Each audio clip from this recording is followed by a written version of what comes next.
Hintay ko yung kaibigan ko si Jasmine dito. Eh, hindi na raw siya mag-church eh. Tinamad na ako maglakad papunta doon. Kaya sabi ko, didiretso ako Alwada. Sinisipag daw siyang maglakad papunta rito. Hintayin ko na lang saglit. Diretso ako Alwada kasi pagka sa Mindas Station doon ako sasakay. Bus na papuntang church.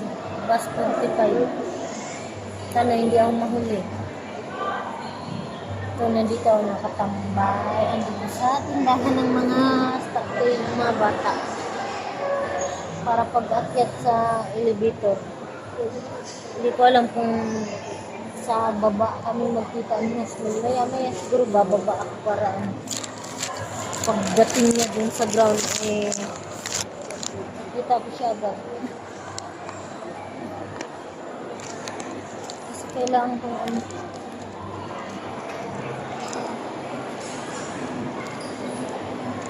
nasa pinakaitaas kasi ako baka hindi niya ako makita. Hindi na siya aakyat pagka ayan.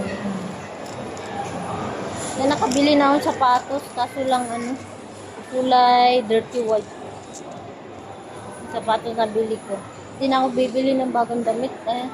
Ayaw ko nang gumastos sa damit.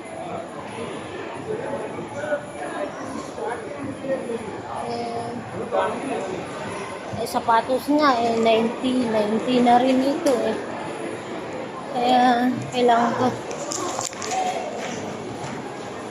Ang laki ng gastos ko sa school kaya ayaw ko nang gumastos ng damit. Kaya yung sapatos ko kasi puro rubber shoes na lang yung naiwan ng sapatos ko sa bahay. Dinispose ko na yung mga high heel kasi masakit sa paa. Kaya kailangan kong bumili. Hindi naman pwedeng nakadress ako tapos naka-rubber shoes. Di bagay.